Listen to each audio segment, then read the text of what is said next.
Hermanos, Señor, confiando en que tú eres poderoso para hacernos entender, para abrir corazones, Señor, y tu palabra también es poderosa, Señor. Entonces, ayúdanos a entender, ayúdales a entender a los que aún no te conocen, Señor, a los que aún no han puesto toda su confianza en ti y no han entregado su vida, Señor. Ayúdales, Señor.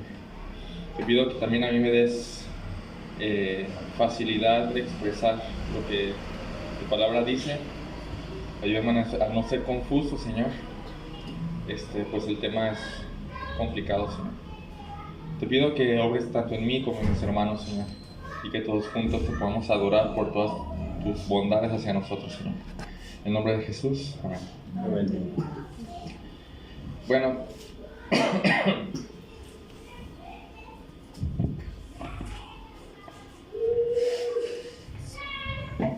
cuando pensamos en el sacrificio de Cristo, generalmente, y no me van a dejar mentir, generalmente pensamos sobre todo en su salvación, ¿no? Y se nos viene a la mente pasajes como Juan 3:16, ¿no? Porque de tal manera amó Dios al mundo que ha dado a su Hijo unigénito, se lo entregó para que todo aquel que en él cree no se pierda, sino que tenga vida eterna, salvación. O pensamos, por ejemplo, en Mateo cuando dice, dice, y dará a luz un hijo y llamará su nombre Jesús, pues él salvará a su pueblo de sus pecados. Entonces, muchas veces pensamos en el sacrificio de Cristo únicamente en el área de su salvación. Pero los efectos de la cruz son mucho más amplios que esto. Y los hemos visto. Voy a mencionar algunos de los que hemos visto. Por ejemplo, en su muerte en la cruz, Cristo obtuvo, para todos los que creemos en Él, Cristo obtuvo toda bendición espiritual en los lugares celestiales. Eso lo vimos en Efesios 1:3. O por ejemplo, también Él obtuvo para nosotros santidad y pureza, versículo 4. O también Él obtuvo para nosotros la adopción. Dios nos adoptó solo porque Jesucristo murió por nosotros. Sin su sacrificio no hay adopción. También, versículo 7, Él obtuvo para nosotros redención, o sea, el pago que costó nuestro pecado. Y nos liberó. Mediante su muerte nos liberó del poder del pecado. Ya no somos más sus esclavos y de las consecuencias eternas.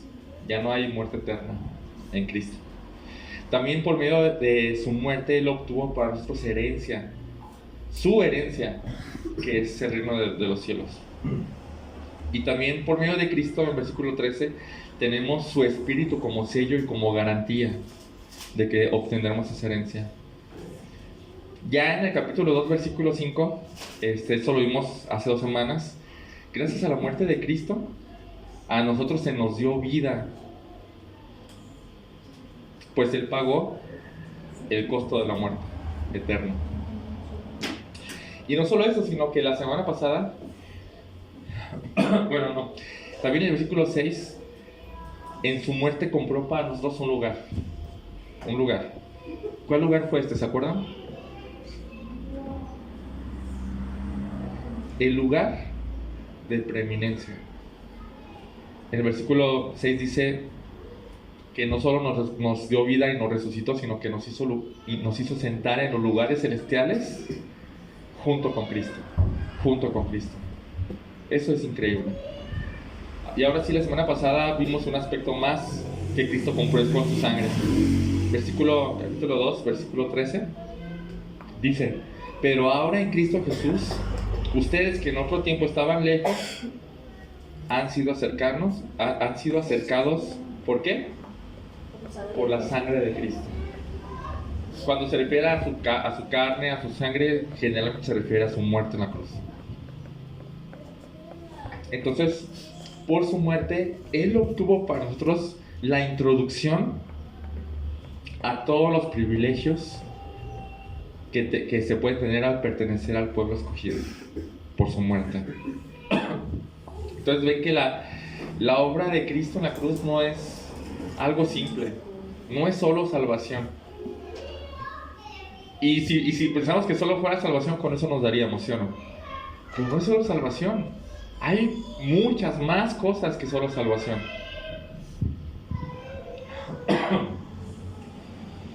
Hoy vamos a ver otro aspecto más. En la cruz, Cristo compró nuestra reconciliación con Dios.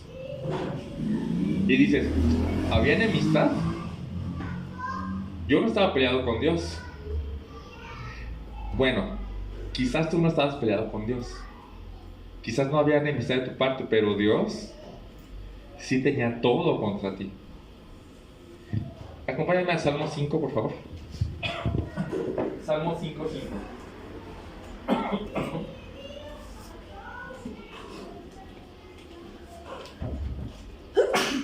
Salud. Salmo 5:5. ¿Quién quiere darle lectura? Yo. Los insensatos no estarán delante de tus ojos. Aborreces a todos los que hacen iniquidad. ¿Qué está diciendo aquí? Aborreces. ¿Qué es aborrecer? Odiar. A todos los que hacen iniquidad. A todos los que hacen iniquidad. Salmo 7:11.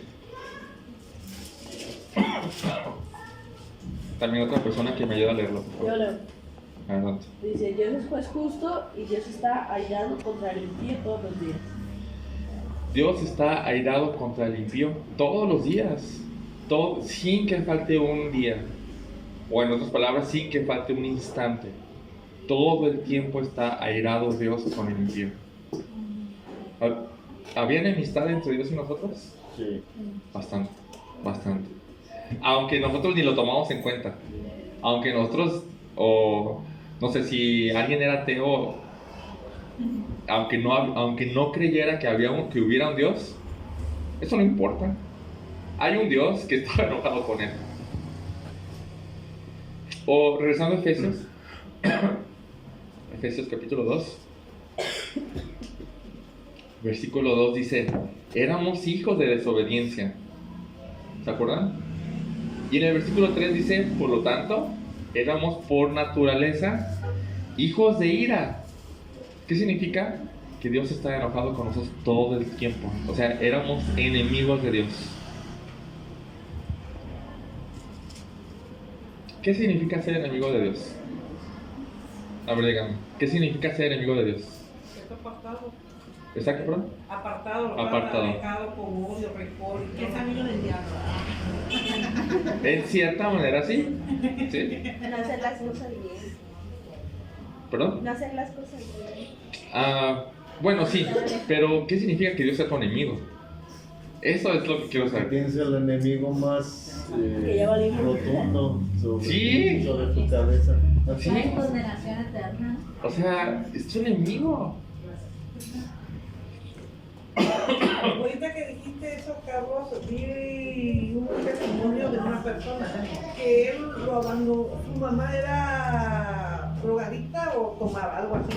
Y el niño pasó una vida muy fea. Y él tenía mucho rencor con Dios, que por qué le pasaba. Y él definitivamente dijo que él no lo podía ver Dios porque su vida que tomó, si era Dios bueno, ¿por qué tomó esa situación de su vida que tenía fea? Entonces, él no tenía reconciliación, estaba enojadísimo. Pero llegó un día que una persona le habló de la palabra de Dios y conoció, y ahí se reconcilió con Dios y vio que Dios hizo todo eso para que llegara el momento y conociera realmente la palabra de Dios y de corazón. Ahí se reconcilió. Bueno, pero ese es el ejemplo contrario. ¿Qué le pasa a Dios si el hombre está enojado con él? Nada. ¿A Dios qué le pasa? Nada. Nada. Así, nada. En absoluto. En lo absoluto. ¿Qué le pasa al hombre si Dios está enojado con él? Eso es terrible. ¿Se han leído el versículo que dice, si Dios es por nosotros, ¿Quién contra nosotros? ¿quién contra nosotros? ¿Qué significa eso? Si estamos con Dios, nos protege. Nada, nada hay que nos pueda hacer daño si Dios no quiere. Bueno, si eres enemigo de Dios, no podrías decir eso. No podrías decir eso.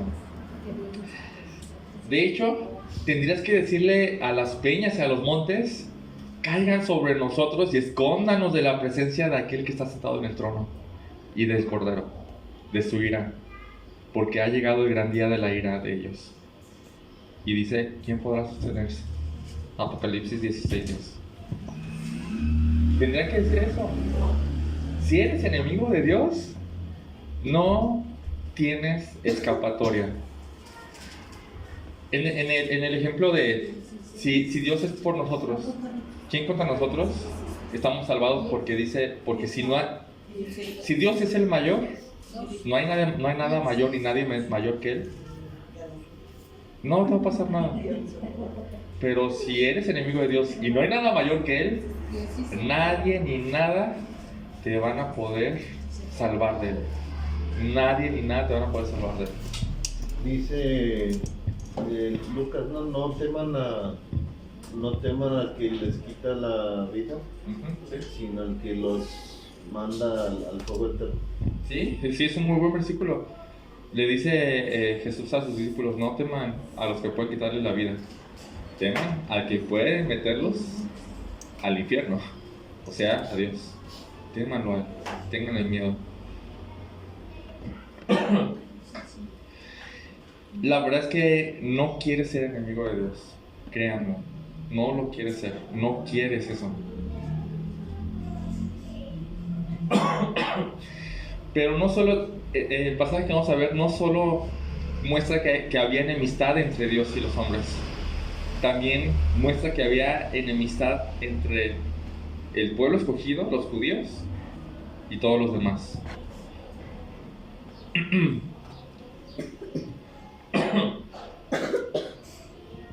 Y vamos a ver eso a lo largo de toda la Biblia. O sea, los gentiles, los que se consideran gentiles, y los judíos no se llevaban nunca. Para los judíos, los gentiles eran sucios, eran contaminados. Por ejemplo, vamos a Juan 18:28. Juan 18:28.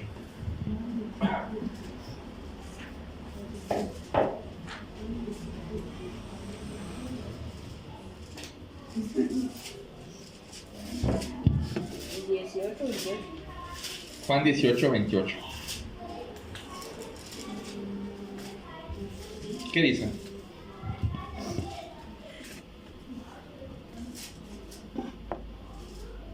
¿Quién quiere leerlo? Habla. Llevaron a Jesús a casa de Caifás. Sí. Llevaron a Jesús a casa de Caifás al pretorio. Era de mañana y ellos no entraron en el pretorio para no contaminarse y así poder comer la Pascua. O sea, los fariseos llevaron a Jesús, pero no entraron al área de la casa de Caifás, al pretorio, perdón, donde estaba Pilato, porque se contaminaba. O sea, a ese grado es como que, no, tú eres sucio y no me junto contigo. Fíjense cómo le reclamaron a Pedro. ¿Se acuerdan cuando Pedro entró a la casa de Cornelio, que este era gentil? Cuando dio su informe, vamos a Hechos 11, por favor.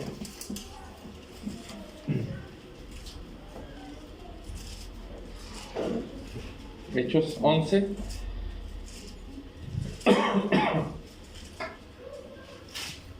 Hechos 11, versículos 2 y 3.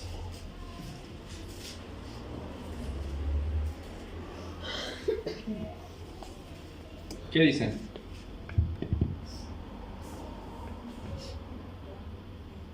Lo leo, pero Sí. este no está.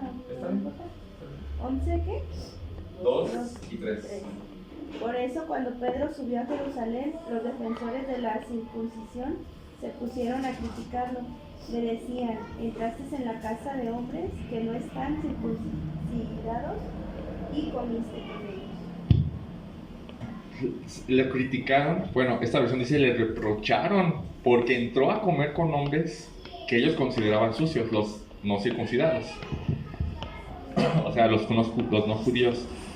¿Así les llamaban? Sí, o sea, la circuncisión era la señal del pacto. Por eso a los 8 días los judíos circuncidaban a sus hijos, para que ellos eran la comunidad del pacto. Entonces, y fuera de ahí nadie se circuncidaba.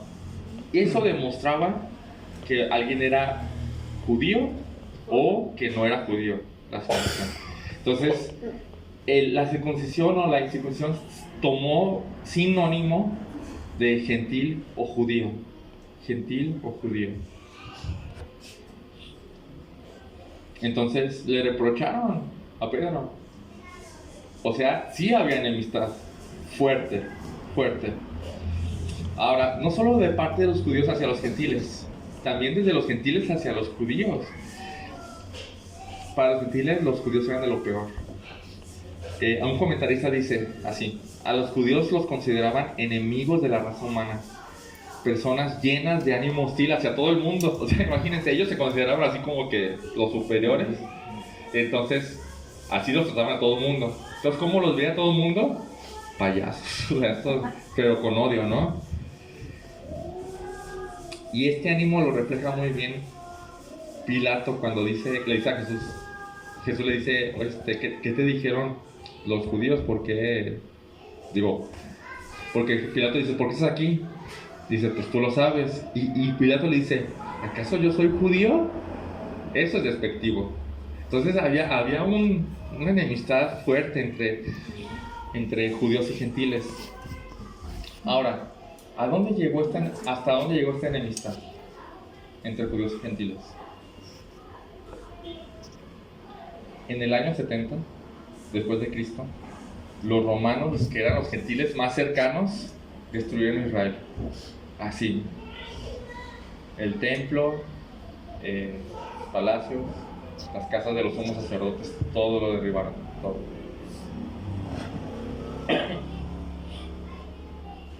Entonces, como ven, hay mucha enemistad por todos lados.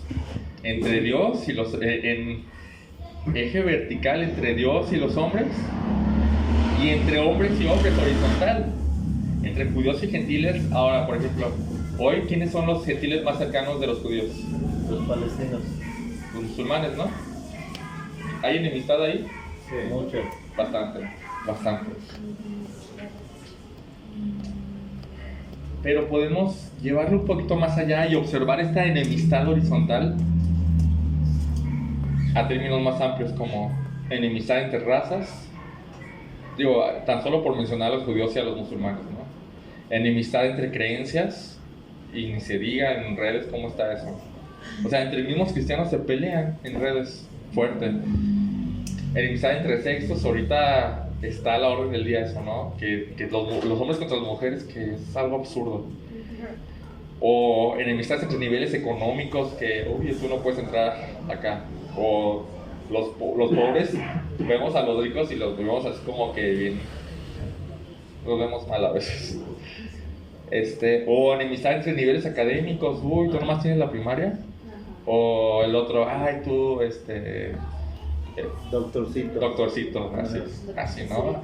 Mucha enemistad en todos lados. Aquí es cuando un pacificador es realmente necesario. Y con esto en mente entramos a nuestro texto. Vamos a Efesios capítulo 2. Efesios capítulo 2, versículo 14.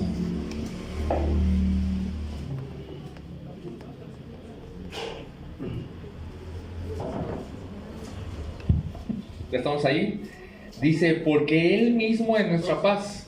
Ahora, estamos hablando de Cristo. Versículo 13 terminó diciendo, pero ahora en Cristo Jesús, vosotros que en otro tiempo estabais lejos, habéis sido hechos cercanos por la sangre de Cristo. Y entonces el 14 dice, porque Él mismo es nuestra paz. Él mismo es nuestra paz. Y como lo vamos a ver, paz desde los dos frentes. Paz en el eje vertical entre Dios y el hombre, y paz en el eje horizontal, entre hombre y hombre.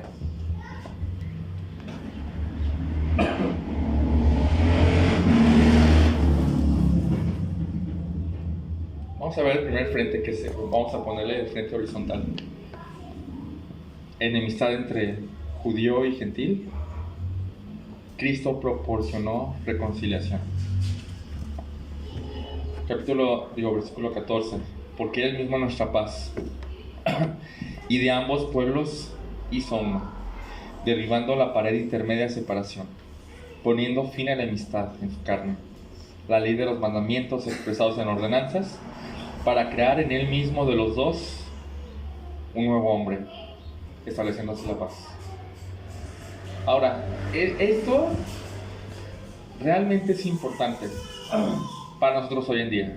Realmente es muy, muy importante entender esto. Pablo está explicando cómo es que los gentiles, como nosotros, podemos llegar a ser parte del pueblo escogido, como lo vimos la semana pasada. Digo, porque nosotros como gentiles no estamos obligados a cumplir las exigencias de la ley, ¿verdad? ¿O sí? ¿Nosotros estamos obligados a guardar el Shabbat? No. El sábado como rito, ¿no? ¿Nosotros estamos obligados a circuncidar a nuestros hijos para ingresarlos a las promesas del pacto? No. ¿No? ¿O a nosotros se nos obliga a degollar animales para que se nos limpie del pecado? No. ¿No? Entonces, ¿cómo es que entonces ahora podemos pertenecer al pueblo del pacto o al pueblo escogido sin cumplir con las exigencias de la ley? Esto es clave, ¿eh? ¿Cómo podemos llegar a ser parte del pueblo de Dios sin cumplir con las exigencias de la ley? Por medio de Él. Definitivamente. Pero vamos a adentrarnos un poquito más. El versículo clave de todo esto, versículo 15. Cristo abolió mediante su carne la ley expresada en ordenanzas. Cristo abolió en su carne la ley expresada en ordenanzas. ¿A qué se refiere? Está complicado de entender. ¿A qué nos referimos? Cristo cumplió todo en cuanto a la ley. Absolutamente todo. Cumplió cada requisito, ¿no? Cumplió cada mandamiento a la perfección. Él nunca mintió. Y Él siempre honró a sus padres. Todo el tiempo, sin fallar. Y Él también amó a Dios con todas sus fuerzas, con toda su alma, con toda su mente, todo el tiempo en su máximo grado, sin fallar. Todo el tiempo. Ese es un lado de la ley. El otro lado de la ley es que cumplió cada símbolo que lo representaba. Por ejemplo, todos los sacrificios del Antiguo Testamento, conocemos por ejemplo el Cordero de la Pascua, ¿no? O el macho cabrío de la expiación, o incluso las primicias de la cosecha. Son puros sacrificios que se hacían en el Antiguo Testamento. Todos estos sacrificios apuntaban a Cristo. Todos, apuntaban. Y de hecho el tabernáculo y el templo eran una representación de Cristo. ¿Cómo alguien se le limpiaba de pecados antes en el Antiguo Testamento? La aspersión de sangre. Mediante sacrificios. En el tabernáculo. O en el templo después. Es una representación de Cristo. ¿Cómo a alguien se le quita el pecado? Por medio del Cordero de Dios, como dice Juan el Bautista. Así que Cristo fue el cumplimiento de todo sistema religioso. Entonces, cuando dice que en su carne o mediante su sacrificio, cuando Él se sacrificó en la cruz, Él pagó todo eso, Él cumplió todo eso. Por eso, después de Cristo, ya no se hacen sacrificios.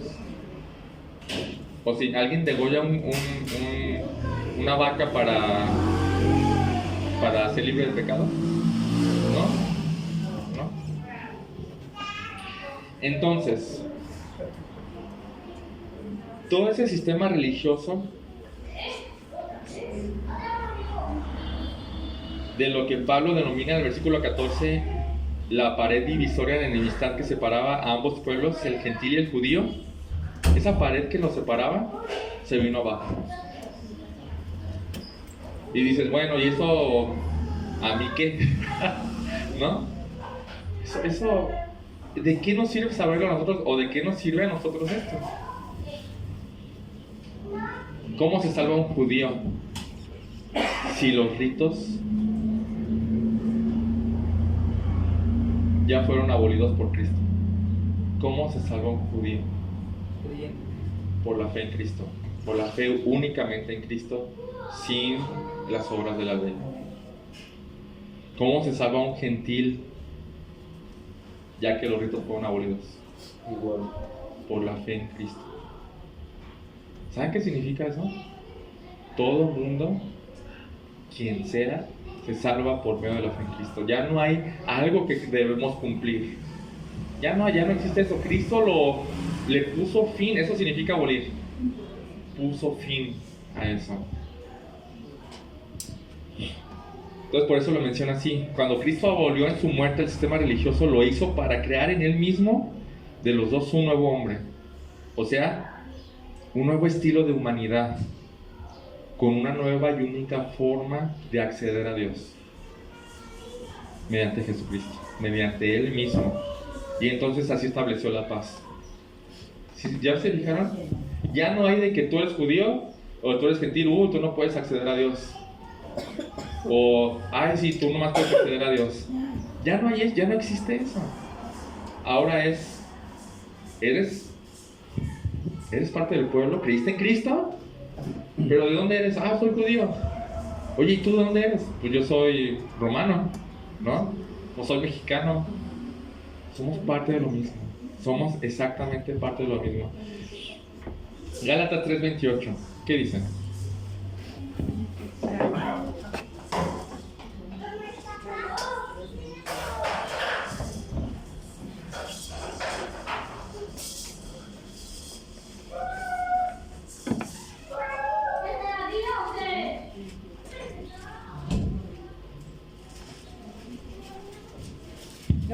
Gálatas 3:28. ¿Quién lo quiere leer? Ya no hay judío ni griego, no hay esclavo ni libre, no hay varón ni mujer, porque todos vosotros sois uno en Cristo Jesús. Este versículo resume de muy buena manera todo esto. Ya no hay judío ni griego. Bueno, el griego era un sinónimo de gentil, ¿no? De todos los demás. Ya no hay judío ni griego, no hay esclavo ni libre. De hecho, no hay hombre ni mujer ya. O sea, este versículo queda muy bien ahorita. En Cristo, esa batalla de los sexos que hay ahorita tan absurdamente fuerte, ya no existe eso. En Cristo todos somos uno. Todos somos uno. Entonces cualquier persona, ya sea judía o no judía, ya sea de la nación que fuere, ya sea de cualquier cultura, ya sea de cualquier religión que pudo haber profesado, ya sea de cualquier estrato social o nivel económico o nivel educativo, ya sea hombre o mujer, cualquier persona, cualquiera que sea su situación, puede acceder a Dios mediante la fe en Jesucristo. Eso, hermanos, es grande, porque les recuerdo que nadie tenía acceso a Dios más que su pueblo escogido, pero Cristo derribó esa barrera que les impedía. Entonces, aquí en Colinas pudieron haber dos vecinos que pudieron haber sido enemigos, ¿sí? Fuertes enemigos. Y que no tomaban tacitas de café juntos. Bueno. Y su odio era tanto que le ponchaban las llantas o le quebraban el vidrio, así gacho, pero con odio. Pero si por la providencia de Dios cada uno de ellos es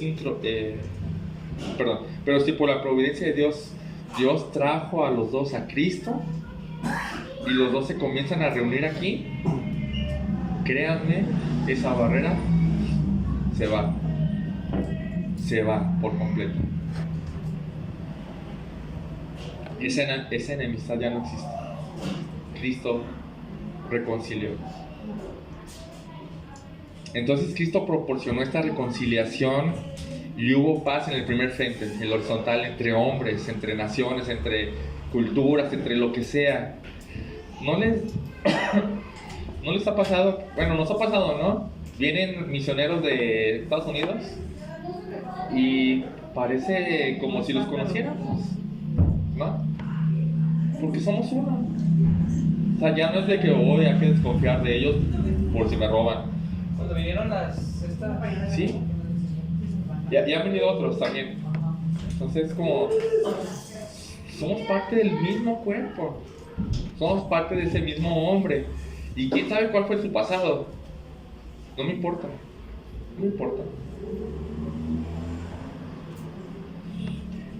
Pero subimos a otro nivel.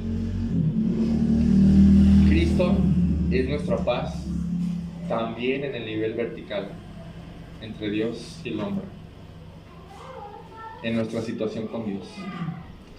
Versículo 16. Estamos en Efesios 2, por favor. Efesios 2, 16. ¿Efesios qué, perdón? 2, 16.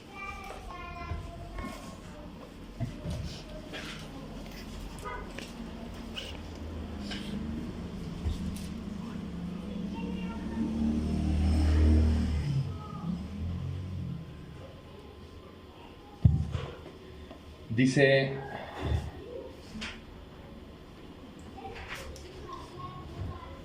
voy a retomar desde el 15, dice, poniendo fin a la enemistad en su carne, la ley de los mandamientos expresados en ordenanzas ese es el primer objetivo, para crear en él mismo de los dos un nuevo hombre.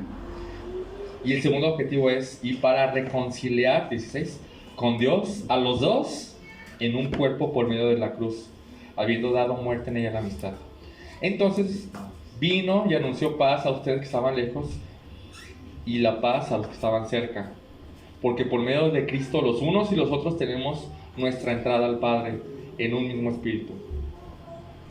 Entonces sí, los judíos también eran enemigos de Dios. No por ser el pueblo escogido, no eran enemigos, también eran enemigos. Fíjense cómo Pablo lo menciona en el versículo 3.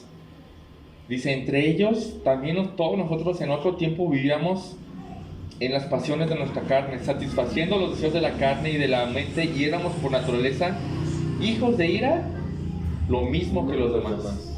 ¿Qué significa eso?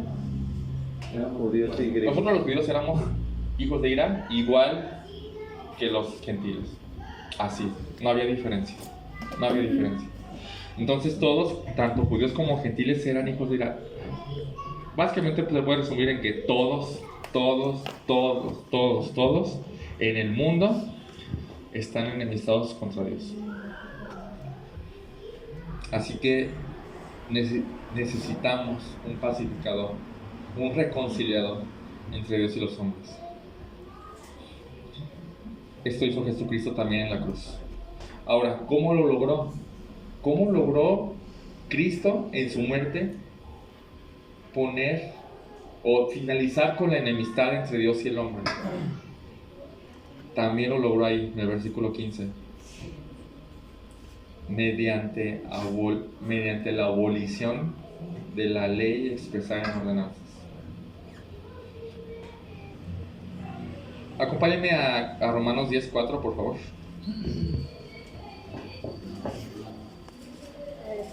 Romanos 10:4.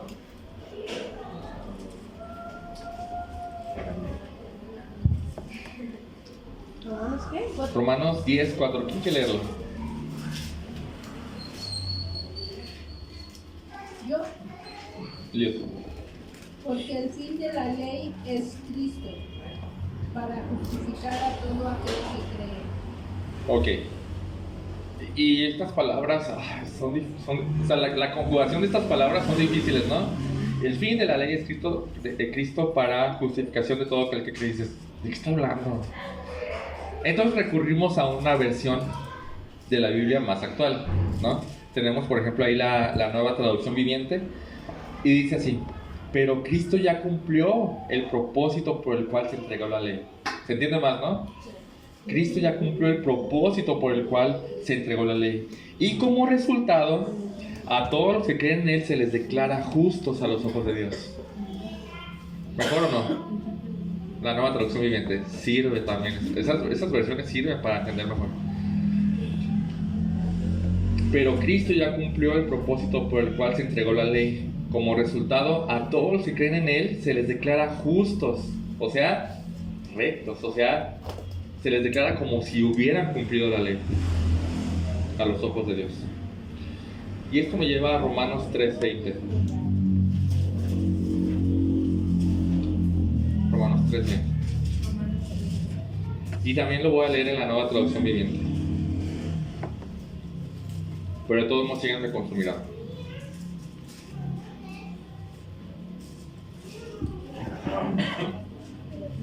Versículo 20. Dice: pues nadie llegará jamás a ser justo ante Dios por hacer lo que la ley manda. Nadie podrá llegar. ¿Qué significa eso? Que no está por encima de la ley de Jesucristo. Más bien es, si quieres llegar a Dios, obedecer la ley no es el camino. No es el camino. Pues nadie llegará jamás a ser justo ante Dios por hacer lo que la ley manda. La ley sencillamente nos muestra lo pecadores que somos. Ese es el propósito de esto, ¿saben? De la ley. ¿Por qué? Porque nos topamos con esto y decimos: yo no soy así. No puedo cumplir. ¿Cuál es el...? Alguien diría: ay, pues nomás hay que cumplir los 10 mandamientos, ¿no? ¿Cuáles son los 10 mandamientos? ¿Se acuerdan? Los mismos la del año pasado, y bastante. Adelante. Son 10. El primero. Para hacer respetado. No hacernos imagen. No, ¿Cuál es el segundo? es el segundo. El cuarto es honra a tu padre. ¿Sí? El primero: no tendrás dioses ajenos delante de mí. Y a veces pensamos: bueno, no hay que tener imágenes. No solo se refiere a las imágenes. Y un ídolo, lo vimos el año pasado, un ídolo puede ser cualquier cosa. Cualquier cosa tiene el potencial de ser un ídolo. Cualquier cosa. El dinero, Como cuando fuimos que estábamos viendo la televisión ayer y Chicharito debutó, ¿no? Hicieron. Y le digo a mi esposo, le digo, ve cómo lo endiosan. Digo, ¿cómo una persona puede reunir tanta gente? Le digo, y eso es malo. eso es un ídolo. Sí, eso es Sí. idolatrar a Dios. No solo eso. El dinero puede ser un ídolo. Lo puedo idolatrar. No necesariamente tengo que poner un billetito y rezarle, ¿sabes? O sea, el dinero, poner nuestra confianza en el dinero, eso es idolatrar. Esperar que mi salvación venga del dinero. Ya está sacando la renta, está sacando el mes y no tengo para pagar la renta. Espérate, estás poniendo tu confianza en el dinero. Eso es idolatrar, el dinero. Inclusive pensar en un Dios que en tu imaginación, que no está aquí. Bueno, eso es algo más complejo, pero es cierto. O sea, pensar que Dios es de una manera que no es bíblica, eso es un ídolo. Aunque piense que estoy adorando al Dios de la Biblia, pero si no lo conozco y lo estoy adorando conforme yo pienso que es correcto, eso sí, eso estás idolatrando a alguien que no es el Dios de la Biblia. Pero también, por ejemplo, la televisión puede ser un ídolo, ¿no? Las redes sociales pueden ser un ídolo. Donde dediques algo que le quite el lugar a Dios, que Dios se merece en cuanto al gozo, en cuanto al deseo, en cuanto al tiempo, eso es un ídolo. Entonces, bueno, estamos hablando de los mandamientos, ¿no? No. Sí, es el primero. ¿Alguien puede? No. No. No se puede. Sencillamente no se puede. Entonces la ley solo nos muestra los pecadores que somos. Nadie puede llegar jamás a ser justo ante Dios por hacer lo que la ley manda, porque no puedes. Más bien te muestra lo pecador que eres. Pero sigue diciendo Romanos. Y esto está, de verdad, la nueva traducción viviente lo hace excepcional, de verdad. Dice, pero ahora, tal como se prometió tiempo atrás en los escritos de Moisés y de los profetas, versículo 21, Dios nos ha mostrado cómo podemos ser justos ante Él sin cumplir con las exigencias de la ley. Dios nos ha mostrado cómo podemos ser justos ante Él o ante sus ojos sin cumplir con las exigencias de la ley. Wow. Versículo 22. Dios nos hace justos a sus ojos cuando ponemos nuestra fe en Jesucristo. Por eso es muy difícil que un judío se convierta, Tiene que perder su ciudadanía, sus ritos y todo eso, porque la fe excluye todo lo demás. Sí, es difícil, no imposible. Y termina con esto. Dios nos hace justos a sus ojos cuando ponemos nuestra fe en Jesucristo, y eso es verdad para todo el que cree, sea quien fuere, judío o gentil, no importa quién eres. En Cristo puedes ser parte de esto. Ahora, tenemos, ¿sí han escuchado de los judíos mesiánicos? ¿Qué hacen ellos? Las dos cosas. El judío mesiánico se dice cristianos porque son judíos que creen en Cristo, pero siguen haciendo sus ritos. ¿En qué confías? No puede serlo. Tienen figuras. Mi hermano trabajó como 10 años con los judíos y en toda su casa tienen figuras en las puertas. Sí, y se entiende por qué, porque ellos tienen toda una tradición. Ajá. Pero lo que está diciendo aquí, que en Cristo ya no son dos diferentes, todos se unen bajo Cristo, y en Cristo pierdes tu ciudadanía. Ya no eres judío, ya no lo eres, ahora eres cristiano.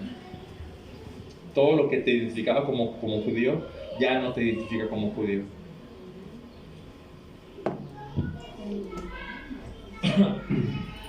Entonces, esto es precisamente de lo que estamos hablando.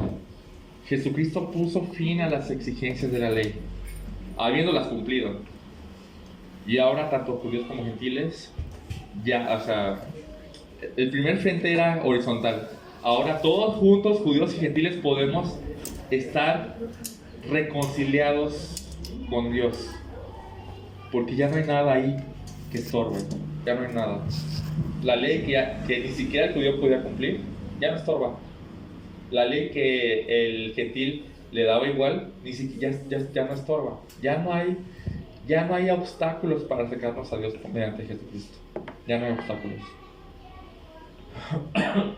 Me encanta como dice Romanos, dice, y esto es verdad para todo el que cree, sea quien sea. Y por último, esto me lleva a el familiar versículo Romanos 5. ¿Alguien se lo sabe? Por lo tanto, ¿qué dice Romanos 5.1? Vamos ahí.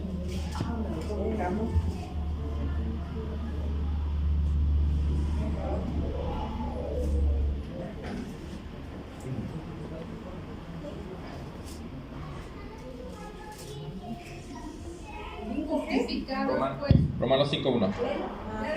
Sí. Justificado pues por la fe tenemos paz para con Dios por medio de nuestro Señor Jesucristo. Ahí está. Justificados pues por la fe o declarados justos por la fe en Jesucristo, hay paz. Hay paz entre Dios y los hombres. O en otra versión dice, por lo tanto, ya que fuimos declarados justos a los ojos de Dios por medio de la fe, tenemos paz con Dios gracias a lo que Jesucristo hizo por nosotros.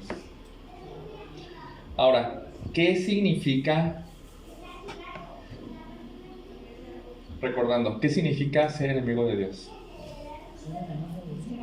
Ser enemigo de Dios, ¿qué significa? No lo quieres, de verdad. puede que en esta vida te vaya bien, pero si comparas esta vida con la eternidad, esta vida es un suspiro.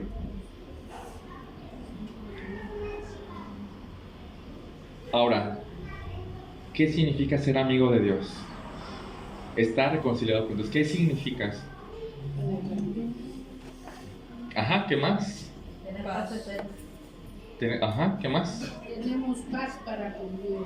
Sí, eso es lo que significa. ¿Qué significa estar reconciliados? ¿Qué significa estar en paz con Dios? Pues que tenemos la fe en Cristo, ¿no? ¿Sí? Hay algo más grande que todo eso. Dios está de nuestra parte. Nuestro amigo. Sí, Wow, eso es... Deséalo de verdad. Eso es grande. Ahora sí podemos leer Romanos, ¿estamos en Romanos? Romanos 8, 31. Podemos leer este texto y ahora sí sentir un gran alivio. 8:31. Entonces, ¿qué diremos a esto? Si Dios es por nosotros, ¿quién contra nosotros? El que no negó a su propio Hijo, sino que le entregó por todos nosotros, ¿cómo no nos dará también junto con Él todas las cosas? ¿O quién nos acusará? Dice, ¿quién acusará a los escogidos de Dios? Si Dios es el que justifica, ¿quién nos acusará? ¿O quién nos condenará? Si Cristo Jesús es el que murió por ellos. Y si murió, más aún el que resucitó, el que además está a la diestra de Dios. Y aparte, sobre todo, ¿quién nos condena si Jesucristo intercede por nosotros? Y después dice, ¿quién nos separará del amor de Cristo? ¿Tribulación? ¿Angustia? ¿Persecución? ¿Hambre? ¿Desnudez? ¿O peligro de espada? Tal como está escrito, versículo 36, por causa tuya somos puestos a muerte todo el día, somos considerados como ovejas para el matadero. Pero en todas estas cosas somos más que vencedores por medio de aquel que nos amó. Porque estoy convencido que ni la muerte, ni la vida, ni ángeles, ni principados, ni lo presente, ni lo porvenir, ni los poderes, ni lo alto, ni lo profundo, ni ninguna otra cosa creada nos podrá separar del amor de Dios que es en Cristo Jesús, Señor nuestro. En Cristo tenemos paz para con Dios. Y eso es invaluable. Esa es la canción de... En esta vida nos puede ir muy mal, de verdad. Pero si tenemos a Dios de nuestra parte, es todo lo que necesitamos. Malaquías dice, podrá no haber fruto en la vid, podrá no haber ganado, podré estar muriéndome de hambre, pero mi porción eres tú. Te tengo a ti. Y si te tengo a ti, da igual todo lo demás. Efesios 2:19 concluye este resumen. O más bien concluye con este resumen. Efesios 2:19. Así pues, ustedes ya no son extranjeros ni extraños, sino que son conciudadanos de los santos y son de la familia de Dios.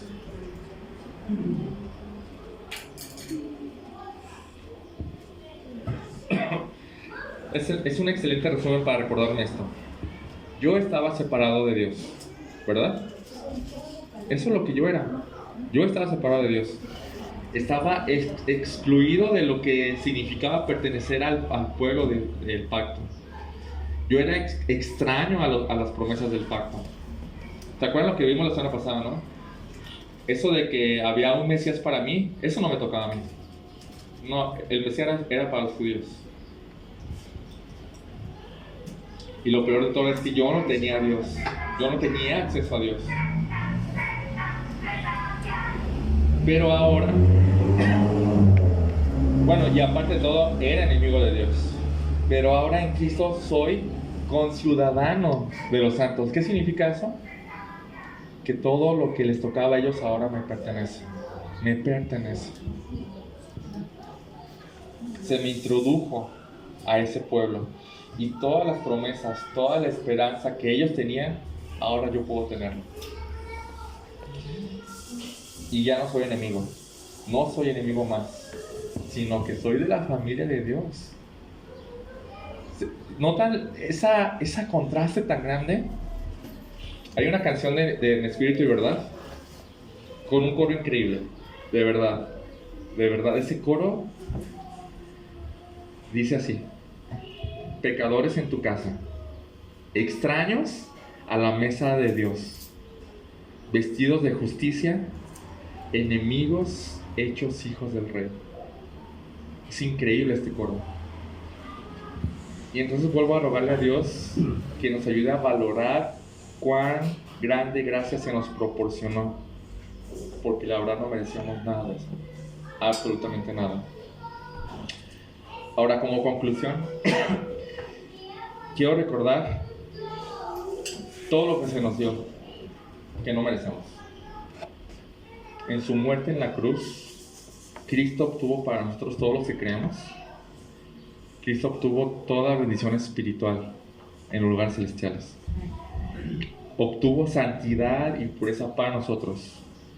En su muerte obtuvimos la adopción. En Cristo, en su muerte, Él hizo posible que Dios nos adoptara como hijos.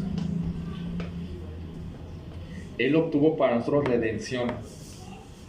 Él pagó el costo del pecado. También en su muerte Él obtuvo para nosotros herencia, el reino mismo de Él.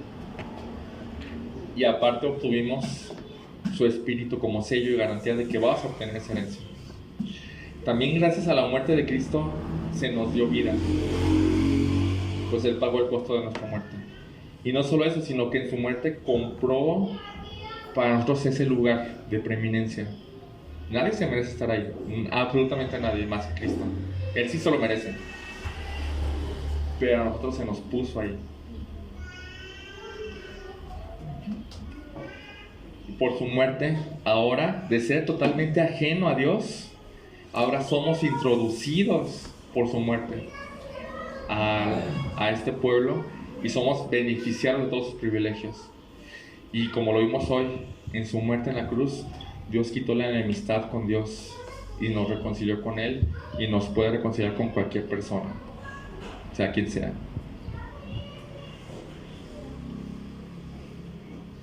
Ya no somos enemigos, con todo lo que eso implica. Ahora se nos llama familia. Pero esto no se los ha dado a todos. ¿A quién se les dio eso? Esa gracia, ¿a quién se la dio? A los que creen en Cristo. ¿Qué significa creer en Cristo? ¿Decir que creo? ¿Basta eso? ¿No? Cualquier persona puede decir que cree en Cristo. Y como lo vemos en Mateo 7, va a haber muchos que le van a decir Señor y Señor, y que van a hacer un montón de cosas, y realmente no son parte de Él. ¿Qué significa creer en Cristo? Nacer de nuevo. Nacer nuevo, ok. ¿Qué más? Actuar como Cristo. Ok. Intentar. ¿Sí? Tener total confianza en Él. Sí. Confianza para tu salvación. No confiar en que nada que salga de ti puede acercarte a Él. Nada que puedas hacer tú puede acercarte a Él. Confiar en que Él ya lo hizo todo. Y entregar tu vida. Entregarle tu vida a su disposición. Es parte de la fe. Entonces, si no lo has hecho, entonces nada de esto es para ti. Sigues siendo enemigo de Dios, con todo lo que eso significa, de verdad, con todo lo que eso significa, aunque ahorita te esté teniendo paciencia. Así que te ruego que corras a Él en busca de perdón. Arrepiente de todos tus pecados y busca a Dios. Lo necesitas. Él no te necesita, tú lo necesitas a Él. Él no te rechazará si lo buscas con todo tu corazón. Y si ya creíste y si le has entregado tu vida y eso se nota, entonces asómbrate, porque todo eso te pertenece. Todo eso no solo es salvación. La cruz de Cristo no solo significa salvación. hay muchas cosas ahí dentro.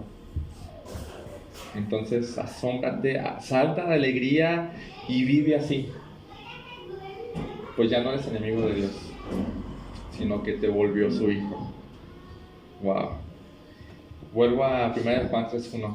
Mirad cuál amor nos ha dado el Padre para que seamos llamados hijos de Dios. Asómbrense de eso. Vamos a orar. Bendito Padre, gracias por esta porción. Gracias porque si hemos creído en ti, si hemos entregado nuestra vida,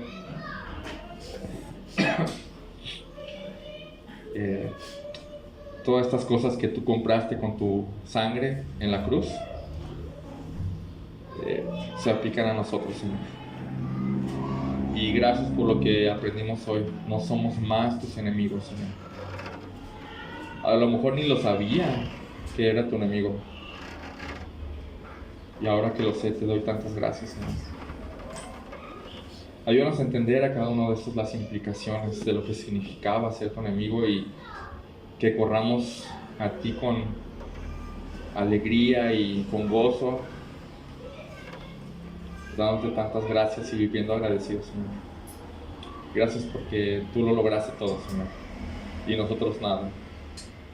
Gracias porque ha sido pura gracia, algo que no merecemos, Señor. Ayúdanos a entenderlo, Señor. Ayúdanos porque te necesitamos para que tú lo hagas, Señor. En el nombre de Jesús. Amén.